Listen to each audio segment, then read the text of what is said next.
Welcome, everybody. My name is Oluwafemi Sanusi, and I'm so delighted to welcome you to this program. In life, we know that change is a constant thing, and we have edited or tweaked this program a little bit.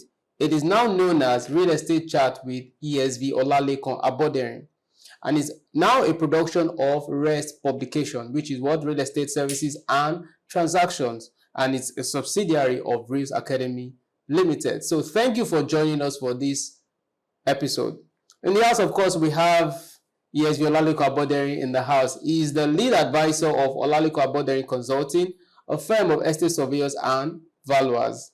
And he's also the director of studies of Reals Academy Limited, a real estate training center here in Lagos, Nigeria. Thank you for joining us for this edited version of this program. Thank you, Femi. Viewers, it's my pleasure to be here. All right. Now, we have a very interesting topic today, which is what you must know about mortgage property as an investor. So, by way of introduction, sir, I want you to just give us a background into what exactly is a mortgage property. Okay, thank you. Well, as you said, I think it's an important topic for our viewers to understand what mortgage property is, and more importantly, from investing angle. A mortgaged property is any property that is collateralized. Okay. And what that means is that where an interest in land is conveyed as security for loan. In more technical sense, mortgage implies conveyance of interest in land as security for loan, where that loan is to buy or build a house, a property. Okay. But in a loose sense of it, any asset that is collateralized, that is pledged as security for receiving loan, is said to be a mortgage property. Okay. So the word mortgage there implies pledging right in land or a property in the real sense to be a security to guarantee repayment of loan. Okay. In that circumstance, what has happened is that an encumbrance has been created against that property, because there is now a third party that has interest, which is the bank, the building society, or the finance houses, right? So with their interest in it, an investor has to be careful when transacting on mortgage property. Okay. Okay, very valid. Given that now, a question would then come to mind that, under what circumstance can that emerge in terms of mortgage property? Under what circumstances can that emerge? Yes, property can be mortgaged. There are circumstances. The primary thing is that a property becomes a mortgage property where it's pledged, where it's used as security. Okay. Now, you can have a situation where a property will be mortgaged, and that mortgage will be an equitable mortgage. Okay. So you have mortgage property emerging out of an equitable mortgage. You can have, now under equitable mortgage, you can have a situation where it's going to be a simple mortgage.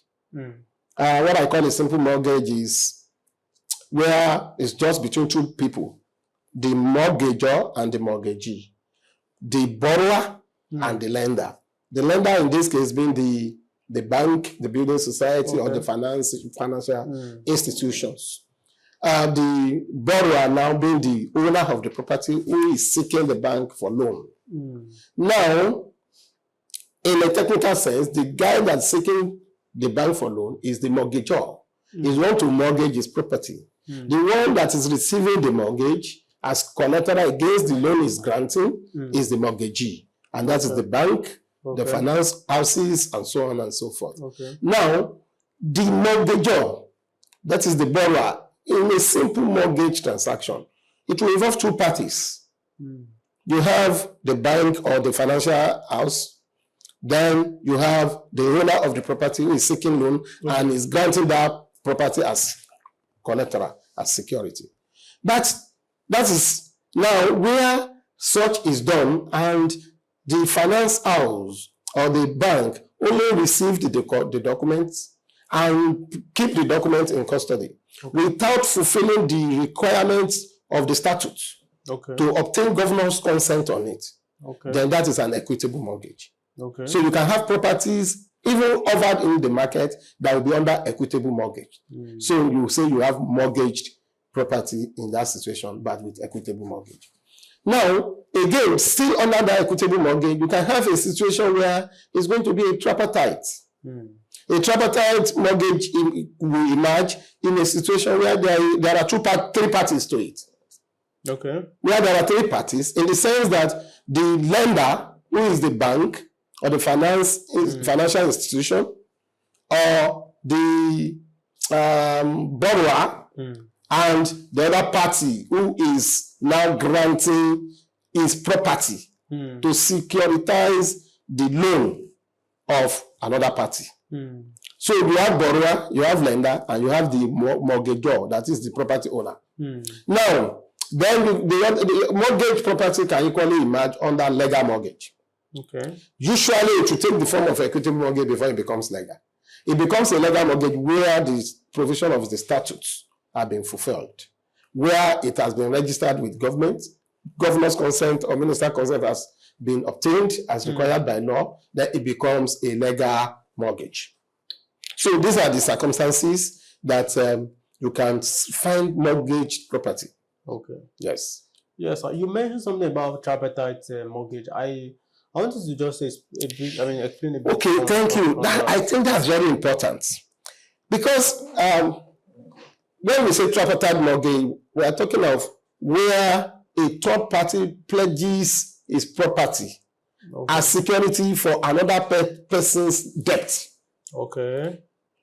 Let's say Bank A is granting loan to Mr. B. But Mr. B is using the property of Mr. C as security for the loan that he wants to get from Bank A. Then it becomes tripartite. Now, Mr. B does not have capacity to transfer, right or convey right in Mr. C's property for his own, to securitize his interest. To securitize his loan. Now, it's only Mr. C, as a registered proprietor of that property, that can transact, that has the power of alienation. Don't forget, the power, the right to land conveys that power. Power to alienate in any form. Now, if Mr. C is the registered proprietor, he's the one that power still resides in. And hence, is the only one that can grant the alienation of his property as security for Mr. B's interest and Mr. B's loan for Mr. Bank A. It becomes a tripartite mortgage. Now, the area of caution there is this, particularly for finance houses, for banks, where it is a tripartite, where it is a third party title, then there must be tripartite deed. Mr. B cannot use a third party title to convey interest and execute deed of transfer, deed of mortgage in favor of Bank A or any bank whatsoever without, Mr. C or the registered proprietor executing that deed. So that deed of mortgage will have to be executed by the third party who is the registered proprietor of the title, and in favor of, in the interest of B, but in favor of the bank. Right. So now, bank must ensure that truly the third party who is to do that conveyance has consented to it, and is ready to do it, and is willing to do it, and is doing it under no duress. So then that tripartite deed of mortgage must be obtained. With that, it reduces a lot of risk, particularly on the side of the bank, or even having to transact or sell such a mortgage property. Where that does not hold. For example, my emphasis is this: out of experience, we have seen cases where a third party property is collateralized. And now the guy defaulted, that is the borrower defaulted, and the bank could not sell because there is no tripartite deed of mortgage. They only collected the title, and keep the title without any deed. This happens in the banking sector. Amazing. And that is very, very wrong. That's not a proper way to consummate a mortgage transaction. As a matter of fact, any mortgage consummated in that form is bound to fail. Okay. That's one of the risks. You see, in managing mortgage risk, maybe in one of our sections we have time, we'll look into that. In managing mortgage risk, a lot of mortgage risk will be eminent right from conception of that loan, of that mortgage. One of it is, somebody is to get loan, Mr. B, for example, come to your bank and is coming with Mr. C title. And you grant such loan, collect the documents, and maybe you know the property and you say the document is with you. The bank cannot, and I maintain that, in the event of default, sell that property. Okay, true. Because there has not been effective transfer or conveyance of interests in favor of the bank as mortgage. And in our palace, we always say anyway that once a mortgage is always a mortgage. But that mortgage must be there. So that is the importance of this question you have asked. Because, I mean, I think about the party, what happens, just out of curiosity, what happens when party B is unable to pay back the loan? Okay, you see, it happens. There are circumstances where tripartite mortgage will come up. In some cases, out of experience, in some cases, it will be a case where party B had actually acquired that property, but has not perfected his own interests with government. Hence, it does not have the power yet, legal right, that the bank will want, so that it can exercise it. An option to that the bank can do, or they normally do, is to say, okay, we'll go and register your own title, then we now sign deed of mortgage to us. So they will collect his title, that's his equitable title. He will sign the deed of mortgage directly as simple mortgage, and they will now go and perfect his title, even if they have not perfected the deed of mortgage. So that will not require tripartite. But where party C, as the party B who is getting loan, has actually acquired right in that land or in the property under an assignment, party C has no anything to lose again. Right? So he will be willing to say, okay, fine. Is it not just to sign for I will sign? Because if he fails to pay back, he's still the owner of the property. That's party B, and he'll be the one to lose. That is one circumstance, one of the circumstances. And that's the safest in the case of tripartite mortgage. But there are other circumstances that we see. A case where maybe a friend is using his property as collateral just to support the other friend. That one is very, very risky. It poses the risk of your concern. That's correct. Or a family member, an elderly person or younger one supporting another family member. You say, okay, I have this title, you can use it. That's another case. And it's amazing. There are cases where people do it for pecuniary gains. Where they have the property, the borrower does not have the property to use as collateral. They will give the person their party B, C now. We give party B his title to use, subject to a return. It happens.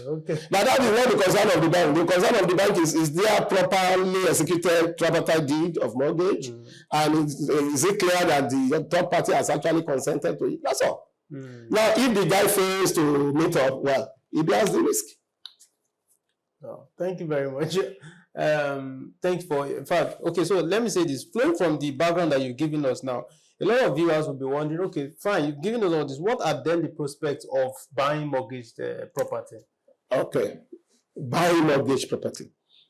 Let me first of all say that, you see, the circumstances where you see mortgaged property in the market. Mortgage property ordinarily is not to be sold. Because once a mortgage is ever a mortgage. But a mortgage property will come into the market for sale where there is defaults on the part of the mortgagor.